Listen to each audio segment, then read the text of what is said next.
Okay, nandito tayo ngayon para interviewin natin si Nanay. Siya po ay galing sa Pilipinas at inimbitahan namin siya para makarating sa Amerika, para makaten sa kasal ko. So nandito siya mga 3 months, diba? Tama ba? 3 months. So, Nay, tatanungin kita, ano ba yung mga ginawa mong preparasyon para makarating dito? Ang una kong para yung passport. Pangalawa, pinaghandaan ko yung interview sa US Embassy. Yun. Saka, nung in-interview ako sa US Embassy, tinuturuan ako ng anak ko kung anong gagawin ko kasi hindi nga ako marunong mag-English. Ang English ko, English di Carabao di Batutin. Kaya sabi ko parang ewan ko lang kung makakaya ko, pero tinuruan ako ng anak ko. Sabi niya, "Nanay, pag tinanong ka doon sa US Embassy, kung anong tanong sa iyo, yun lang ang sagot mo." At saka sabi niya, pag nandun ka na sa window, yung mata mo itutok mo doon sa interviewer. Ganun ang ginawa ko. Awa naman ng Diyos, na-approve. Hindi ko nga sukat akalain. At saka ang hinanda ko nga pala, yung lahat ng papers ko puro original. Nagpa-renew ako ng birth certificate from PSA. Tapos yung deed certificate ng aking asawa dahil patay na siya. Tapos kailangan mayroon kang bank account number. Ang ginawa ko, nagpunta ko sa BDO, ako ng account ko. Malaki man o maliit ang pundo mo, kailangan may bank account number ka. Ano-ano yung mga tinanong sa'yo nung nag-interview sa interview mo na sa US Embassy? US Embassy.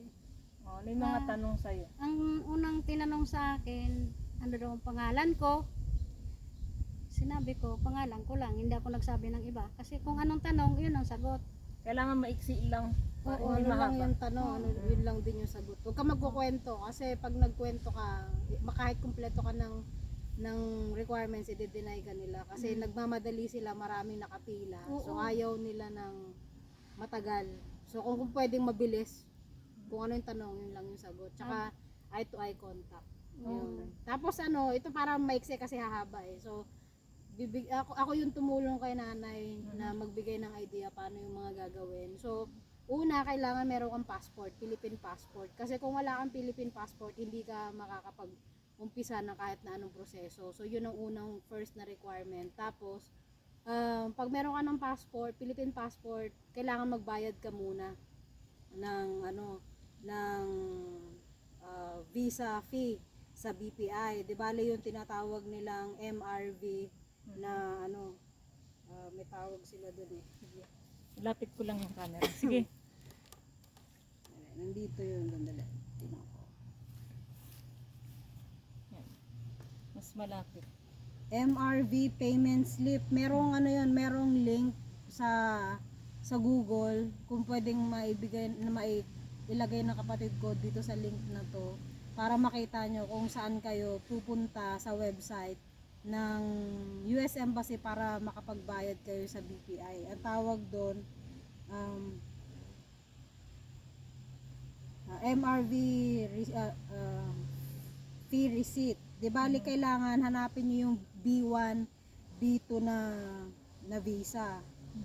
Kasi yun yung a-applyan ng tourist. Di bali mas madali kasing mas possible na ma-approve kapag senior citizen na. Kasi kapag bata ka kasi, kailangan mapatunayan mo sa US Embassy na babalik ka ng Pilipinas. Kasi kung may fiancé ka dito sa Amerika, mag-apply ka ng tourist visa, yun, possible na ma-deny ka. Kasi ang tourist visa para lang siya sa mamamasyal. Oo. Ayaw nila nang pupunta ka rito kasi mag-aasawa ka. Hindi yun, hindi i-deny ka nila. So, kung kung bata ka, gusto mo mag-apply ng tourist visa, dapat ma-prove mo na babalikan ng Pilipinas. Which is kung nag-estudyante ka, meron kang prove na na may babalikan ka na school. Kung nagtatrabaho ka, meron kang letter galing sa company na patunay na ikaw ay magbabakasyon lang at babalik ka dun sa kumpanya. At saka kung ikaw naman ay senior citizen o di kaya medyo mas bata, dapat meron kang ipapakita ng mga patunay na dokumento na ikaw ay babalik ng Pilipinas, katulad ng mga property, bank account. Make sure na meron kang bank account na ipapakita na may laman na babalikan mo sa Pilipinas at meron kang kakayahan na pupunta ng Amerika na gagastusin. Anong Kasi- klaseng form yung applyan sa tourist visa? B1, B2. B1, B2 visa. Pag nabayaran mo na yung MRV fee na na sinasabi na slip, nasa online yun eh. Doon ka sa BPI magbabayad. Tapos merong number doon sa MRV payment slip na para sa klase ng visa na a-applyan mo. Kung tourist ka, merong sariling number yung tourist visa. Kung spousal, kung fiancé, merong specific number doon na para sa'yo lang. Tapos yun yung babayaran mo sa BPI. Pag bayad ka na, di bali, pupunta ka naman ng online, meron naman dong yung online naman doon ay fill upan mo yung DS-160. Sa US Embassy na online, hahanapin mo doon yung DS-160, B1, B2 na type ng visa pag tourist ka. Di bali kailangan kumpletuhin mo yung DS-160 na form. Kada page na pag na-fill upan mo na, as much as possible, isi-save mo siya. Kasi pag hindi mo siya na-save, uulitin mo lahat yung kung saan ka nag-umpisa. Unlike kung na-save mo siya kada page, mas kasi. less yung time mo na pag binalikan mo siya, hindi mo na kailangang uliting fill upan ulit yung mga i-save. page na nadaanan mo na. So kailangan isi-save mo, make sure na tama lahat ng information, walang mali. Kapag kunwari may pamilya ka na pupunta rito gamit ng tourist visa, ikaw yung tumutulong dun sa pag-fill up ng form niya, kailangan mag-video call kayo para tama yung mga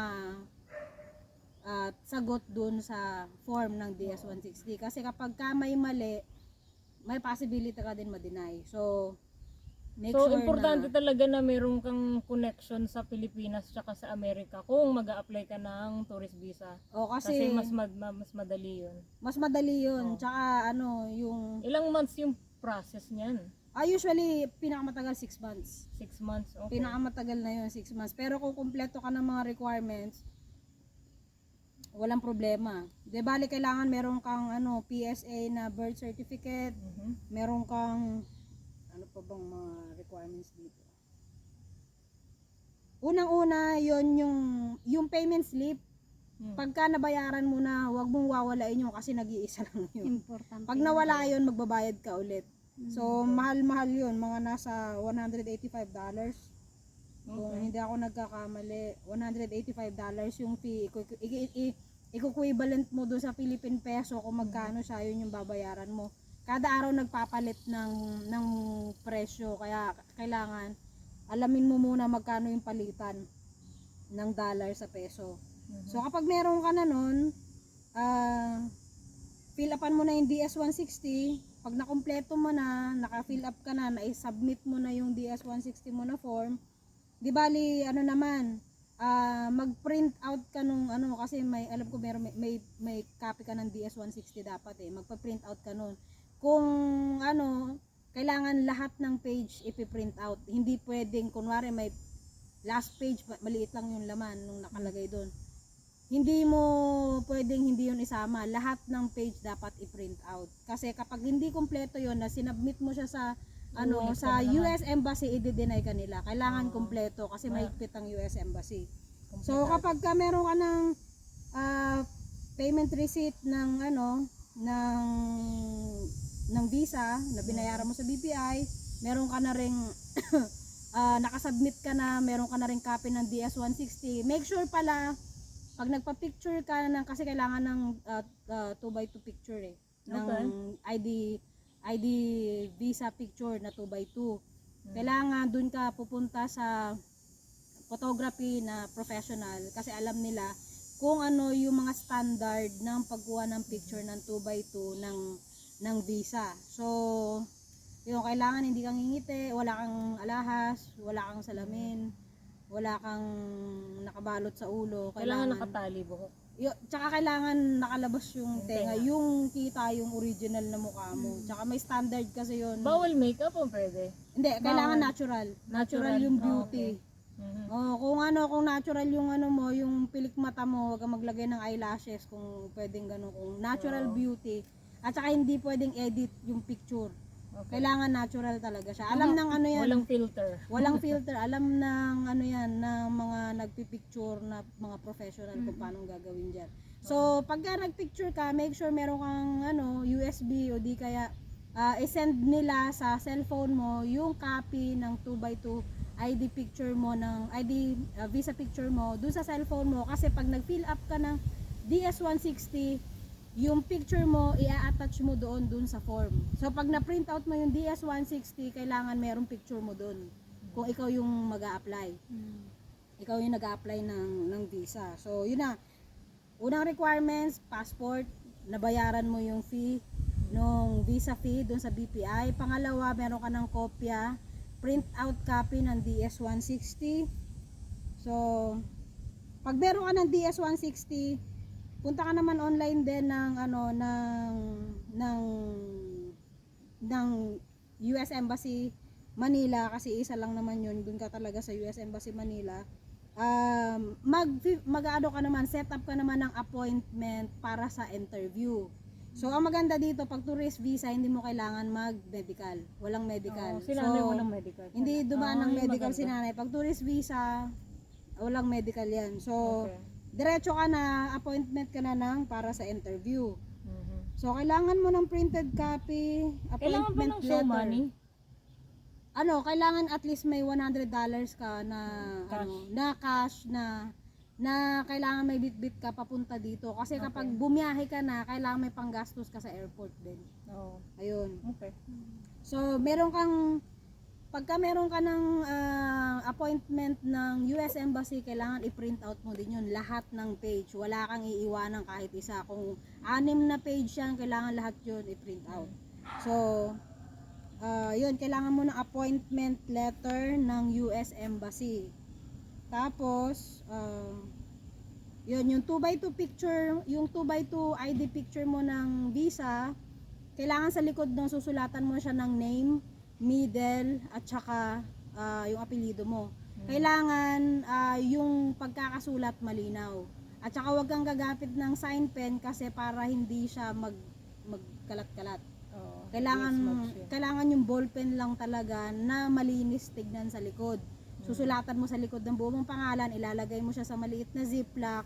Tapos at least 2 2x2 picture sa loob ng ziplock. Tapos may individually meron siyang nakasulat na pangalan, name, middle name at saka apelyido sa likod ng picture.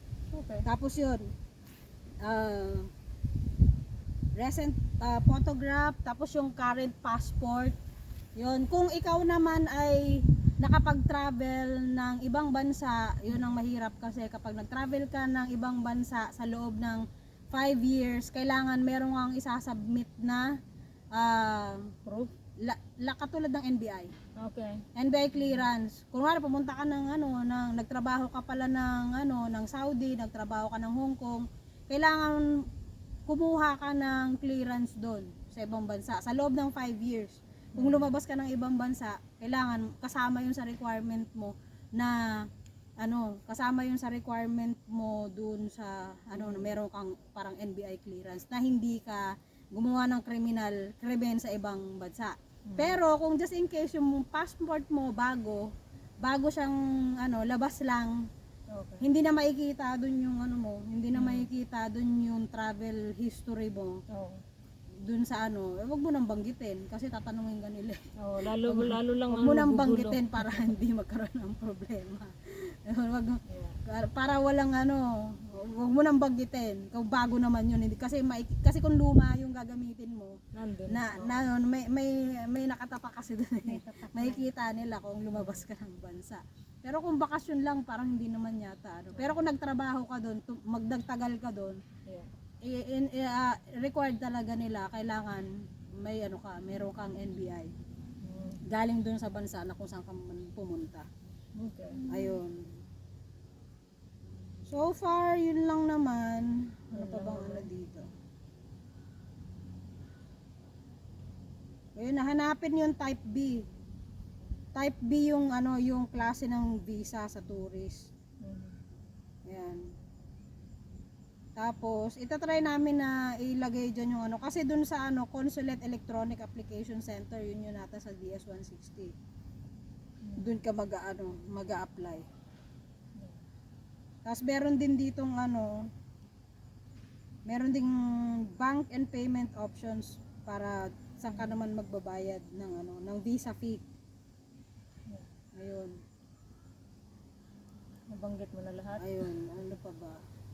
Tapos yung ang alam ko birth certificate importante PSA, puro original. Original lahat. Kung Hindi mo meron lahat ng kang documents ng original. kasi kailangan nila original eh. Yung kung may Ibabalik zero, naman nila. Magtapos na sila doon. Tingnan, checkin din nila. checkan nila kung pero yung iba kasi kinukuha yung Tsaka maganda doon kasi malalaman mo kung approved ka eh. Kapag sa interview, kapag kinuha nila yung passport mo, ibig sabihin, approved ka. Pero pag binalik nila sa'yo yung passport mo, ibig sabihin, denied. I-denied ka nila. Tapos naman kung sakali na may hinahanap sila sa'yo na requirements, tapos hindi mo dala, yun naman, 221G ang tawag doon. Di bali, isasubmit mo yun, to follow mo siya, yung kulang na requirements, tapos isisend mo siya sa, na nga yun, yung shipping, hindi yung Tugoy, LBC yun, tapos magbabayad ka, meron pang letter yun, may letter pa na ibibigay sa'yo kapag natutuwan ka. Ayun, tapos ano pa ba? Sa interview, usually kasi ako naka-experience na ako ng apply ng visa na iba-ibang klase. Una, yung fiancé visa, tapos Iba din ang tanong doon. nakapag-apply ako ng fiancé visa, tapos widower visa. Kasi kapag nakapag-asawa ka naman ng Amerikano, lumipat ka ng Pilipinas, tapos yung asawa mo namatay sa Pilipinas, pwede kang pumunta naman ng Amerika na kahit wala ka pang first time mo pa lang, hindi ka pa nakapunta ng Amerika. Once asawa ka ng Amerikano, may karapatan kang pumunta dito, basta huwag lang lalagpas ng 2 years. Kasi pag lumagpas ng 2 years, hindi ka na qualified. Kailangan mag-a-apply ka naman. Apply mo kaagad. Makapag-submit ka kaagad. Di bali, kailangan kompleto ka ng requirements, naka-organize lahat ng mga ng mga papeles mo, hindi siya kalat-kalat. Kung ano yung hiningi sa'yo, kailangan mabilis mo siyang may bibigay. Kung pwede, meron kang kasi ako, gamit ko, meron akong parang folder na individual naka-plastic. Transparent. Para kapag hinanap, naka-organize yung sunod-sunod. Pag hinanap, madali mo siyang hanapin. Kasi makikita mo kaagad. Tapos yun pa, pag tinanong ka, kung ano yung tanong, yun lang yung sagot. Huwag kang magkukwento. Kasi kapag nagkwento ka, kahit kumpleto ka ng requirements, pwede kang pumunta ng Amerika, pero nagkwento ka, hindi mo sinagot diretso kung ano yung tanong lang sa'yo. May paligoy-ligoy. I-deny ka nila. Kasi ayaw nila ng tumatagal. Maraming nakapila, gusto nila mabilis yung transaction. Yun ang kung anong tanong, yun lang sagot, eye-to-eye contact. Tsaka ano pa ba? Yung medyo formal. Pag pumasok ka ng US Embassy, bawal ang cellphone, bawal lahat ng electronics, kahit naka-cellphone ka na yung electronic na cellphone, bawal. So pwede ka mag-relo, pero yung yung ganito lang na klase ng relo, hindi pwede yung electronics. Bawal. So bawal din kahit mga charger, bawal yun. Kailangan papasok ka doon, hindi ka pwede naka-tsinelas, kailangan formal yung suot mo. Hindi ka naka-sleeveless. Parang dadalo ng kasal. Hindi naman ganoon. Pwede ka naman nakapantalon, nakasapatos, closed shoes, o di ka sandals na formal, pwede naman mag-sandals pero formal. Wag lang yung nakachinelas kasi hindi ka nila papapasukin. Tsaka Bawal importante, walang collar. meron kang appointment letter, tsaka yung passport mo, yun kasi yung unang hahanapin sa'yo sa entrance ng US Embassy. Tapos, dala ka ng black ball pen, wag sign pen, kasi sign pen bawal sa loob, ball pen talaga. Anong kulay ng ball Black, pen? Black o usually blue? black. Okay. Ayun. Dalawang beses ka interviewin dyan eh. Yung unang interview, Pilipino. Tapos yung pangalawang interview, Amerikano na. Amerikano na. Doon nga ako kinabahan sa Amerikano eh. Mm. Kasi Bakit? pagtingin pa lang sa akin ng Amerikano, nangangatog na. Nangangatog ka na. Sabi, nagbe-pray na ako, Lord. Sabi ko, sana ipasa ako ni Kano. Kasi kako, baka hindi niya maintindihan yung English ko. Yeah. So si nanay, itong nanay namin, hirap siya mag-English pero praise the Lord, nakapasa siya sa interview niya. Ano naman, pagka hindi mo kayang mag-English, pero namang meron Translator. namang translator. Pero, kung dun sa application mo sa DS-160, walang tumulong sa'yo, dun sa application, kailangan hindi ka kukuha ng translator. Kasi, sasabit ka rin dun. Oh. Kailangan wag kang kukuha ng translator. Kasi, kung magta-translator ka, kailangan isusulat mo rin dun sa DS-160 na may tumulong sa'yo. Kasi ganon. may tanong doon eh kung may tumulong sa'yo sa pag-fill up. Kasi English yung fill up ng DS-160. Kung kumuha ka ng translator doon sa interview, kailangan meron kang nakasulat din doon sa kailangan DS-160 mo na, nakadeclare din siya. na tumulong sa'yo kung hindi ka nakakaintindi ng English. So, yun. So, At saka- ngayon na nakapasa si nanay sa interview niya, yung visa niya is good for 10 years, Oo. multiple entry. Oo, Kaya nga. multi-entry siya. Kaya enjoy na enjoy si nanay ngayon dito sa Minnesota kasi summer. Kaya babalik na siya sa sa Pilipinas sa August 31. August 31. So, kaya gumawa kami nitong video na to para makatulong kami sa mga gustong mag-apply ng tourist visa. Sana ay meron kayong natutunan na informasyon at kung nagustuhan niyo itong video na ito, please subscribe, Thumbs up, likes and subscribe, likes and comment. subscribe. Ito try namin sagutin kung may mga tanong kayo. Kung may iba pa kayong mga tanong, just comment below. Lahat nandun na lahat. I think so, pero kung may Okay. mga tanong pa sila, try natin na Tatry din namin Ilagay yung ilagay information yung sa information. description. So, para yung link kung paano nyo makukuha yung slip ng MRV slip, fee slip ng US Embassy para makapagbayad kayo ng visa dun sa BPI. At saka ano yung link ng US Embassy para naman dun sa pag-fill up ng DS-160. At saka yung link din ng ng pag-set ng appointment para dun sa yung setup ng appointment sa US Embassy interview. okay. Ayun. Okay. So far, Salamat yun sa lang. inyong lahat sa panonood. Sana ay nagustuhan niyo itong video namin sa ngayon. Ang aming vlog. Paalam sa lahat. Bye!